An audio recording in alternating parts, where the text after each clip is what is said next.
Kitab 1 dan 2 Tawarikh. Meskipun 1 dan 2 Tawarikh adalah dua kitab yang terpisah dalam Alkitab kita, kitab aslinya tidaklah demikian.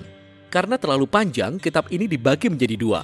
Tapi sebenarnya ditulis sebagai satu kitab dengan satu alur cerita yang terintegrasi.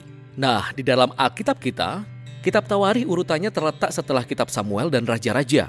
Dan sebagian besar isi kitab Tawarikh merupakan pengulangan dari kedua kitab tersebut.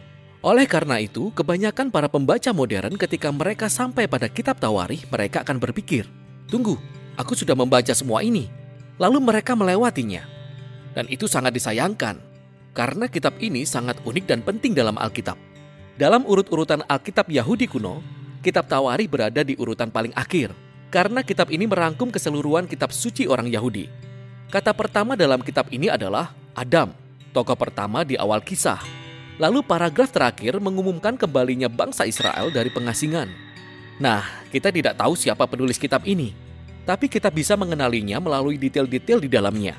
Kitab ini ditulis oleh seseorang yang hidup beberapa ratus tahun setelah bangsa Israel kembali dari pengasingan di Babel. Bagi penulis ini, Yerusalem dan Bait Suci dibangun kembali beberapa waktu yang lalu. Dan seperti yang kita pelajari dari Esra dan Nehemia, semuanya tidak berjalan dengan baik. Harapan kenabian yang besar adalah bahwa kota dan Bait Suci akan dibangun kembali, bahwa Tuhan akan datang untuk tinggal di antara umatnya. Raja Mesianik akan datang dan semua bangsa akan hidup di bawah pemerintahannya yang damai. Namun tak satu pun dari semua itu terjadi. Jadi penulis kitab Tawarikh telah menyusun kembali kisah-kisah Daud, Salomo, dan raja-raja masa lalu untuk memberi pesan pengharapan akan masa depan. Dan kita akan melihat bahwa dia merancang kitab ini untuk memberi penekanan pada dua tema yang jelas. Pertama, pengharapan akan datangnya Raja Mesianik, dan kedua, pengharapan akan Bait Suci yang baru. Mari kita selami dan kita akan menemukan tema-tema ini di seluruh kitab ini. 1 Tawarikh diawali dengan 9 pasal yang berisi silsilah, daftar panjang nama-nama. Dan kita akan membaca ini dan berpikir bahwa ini membosankan. Dan mungkin itu memang benar.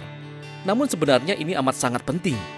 Di sini penulis merangkum seluruh alur cerita Perjanjian Lama dengan menyuguhkan nama-nama semua tokoh kunci dalam kisah-kisah ini. Dengan melakukan hal ini, dia membentuk silsilah-silsilah untuk menekankan dua garis keturunan utama. Pertama adalah silsilah Raja Mesianik yang dijanjikan.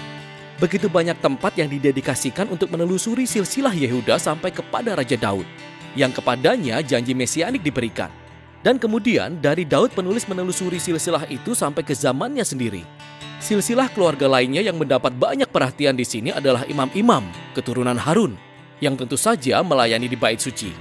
Jadi sejak awal kita bisa melihat dua tema utama. Harapan penulis akan kedatangan Mesias untuk membangun Bait Suci yang baru, berakar pada silsilah-silsilah kuno ini. Setelah itu, penulis beralih ke kisah tentang Daud, dan sebagian besar kisah ini sudah pernah kita baca dari kitab Samuel. Tapi sekali lagi, ada beberapa perbedaan yang sangat penting. Jadi pertama-tama, penulis menghapus semua kisah negatif tentang Daud, di mana dia digambarkan sebagai orang yang lemah atau tidak bermoral. Jadi tentang Saul mengejar Daud di padang gurun dan menganiaya dia, kisah perzinahan Daud dengan Bathsheba dan kemudian membunuh suaminya, semua bagian ini dihilangkan. Dan yang tersisa adalah kisah yang menggambarkan Daud sebagai orang baik. Dan bukan itu saja. Ada juga substansi tambahan baru yang tidak akan kita temukan dalam kitab Samuel, yang menampilkan Daud dengan sangat positif. Jadi ada banyak sekali pasal di mana Daud membuat persiapan untuk membangun Bait Suci. Dia mengatur sumber daya dan tenaga bangunannya, dan orang-orang Lewi, dan paduan suara. Dan tidak hanya itu, penulis juga menggambarkan Daud sebagai sosok yang mirip dengan Musa. Tuhan memberi Daud rencana untuk membangun Bait Suci, sama seperti dia memberikan rencana kepada Musa untuk membangun kemah suci. Jadi mengapa harus ada substansi baru tentang Daud ini? Penulis tidak berusaha menyembunyikan kelemahan Daud. Dia tahu bahwa setiap orang bisa membaca tentang semua kelemahan itu di dalam kitab Samuel. Sebaliknya, dia mencoba menggambarkan Daud sebagai raja yang ideal untuk menjadikannya gambaran atau figur Mesias masa depan dari garis keturunan Daud. Ini sangat mirip dengan apa yang dikatakan Yeremia atau Yehezkiel tentang kedatangan Mesias sebagai seorang Daud yang baru. Hal ini sangat jelas khususnya ketika penulis menceritakan kembali janji perjanjian Allah kepada Daud dalam 1 Tawarikh 17. Bila kita membandingkan kisahnya dengan 2 Samuel 7, kita akan melihat penulis kitab Tawarikh menyoroti bahwa bukan Daud maupun Salomo atau raja-raja manapun dari garis keturunannya yang adalah Raja Mesianik. Dan bahwa ketika Mesias benar-benar datang, dia akan menjadi raja seperti Daud. Jadi bagi penulis, kisah-kisah tentang Daud dari masa lalu inilah yang menopang pengharapannya akan masa depan. Setelah Daud meninggal, kita beralih ke 2 Tawarikh yang berfokus pada raja-raja yang tinggal di Yerusalem. Dan lagi-lagi, ada banyak persamaan dengan 1 dan 2 raja-raja. Tapi ada banyak perbedaan penting. Jadi penulis menghapus semua cerita tentang raja-raja Israel Utara supaya dia bisa fokus pada silsilah Daud. Dan ada banyak substansi baru tentang raja-raja dari keturunan Daud ini. Dia menyoroti raja-raja yang taat kepada Tuhan, dan dia menambahkan cerita-cerita baru tentang bagaimana ketaatan mereka menuntun kepada kesuksesan dalam berkat Allah. Tapi dia juga menambahkan cerita-cerita baru tentang raja-raja yang tidak setia kepada Tuhan.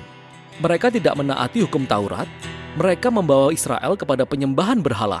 Dan raja-raja ini menghadapi konsekuensi yang mengerikan. Semuanya membawa pada pengasingan bangsa Israel, sebuah kekacauan yang mereka ciptakan sendiri. Jadi, keseluruhan bagian ini menjadi serangkaian pembelajaran karakter, di mana penulis ingin generasi berikutnya, bangsa Israel, belajar dari sejarah keluarga mereka, dan menjadi setia kepada Allah dan hukum Taurat. Nah, kesimpulan kitab ini juga benar-benar unik. Di akhir kitab, Raja Persia yang bernama Kores berkata kepada umat Israel bahwa mereka bisa pulang ke negeri asal mereka, kembali dari pengasingan, membangun kembali kota Yerusalem dan Bait Suci. Dan dia berkata, di baris terakhir kitab ini, siapa di antara kamu termasuk umatnya, Tuhan Allahnya menyertainya, dan biarlah ia berangkat pulang. Dan begitulah akhir dari kitab ini, dengan sebuah kalimat yang tidak tuntas. Nah, tentu saja penulis tahu tentang pembebasan yang pertama dari pengasingan dan kisah-kisah tentang Esra dan Nehemia. Namun jelas sekali dalam pandangannya, harapan kenabian Israel belum digenapi dalam peristiwa-peristiwa itu. Jadi akhir yang tidak lengkap ini menunjukkan bahwa harapan sang penulis terletak pada pembebasan dari pengasingan lainnya, yaitu ketika Mesias pada akhirnya datang untuk membangun kembali Bait Suci dan memulihkan umat Allah. Jadi kitab Tawarikh, kitab terakhir dalam kitab suci orang Yahudi, berakhir dengan menunjuk pada masa depan. Kitab ini memanggil umat Tuhan untuk melihat ke belakang agar bisa melihat masa depan. Karena masa lalu telah menjadi sumber pengharapan untuk masa depan. Jadi kitab Tawarikh menyimpulkan perjanjian lama sebagai sebuah kisah yang mencari sebuah akhir. Dan itulah isi kitab Tawarikh.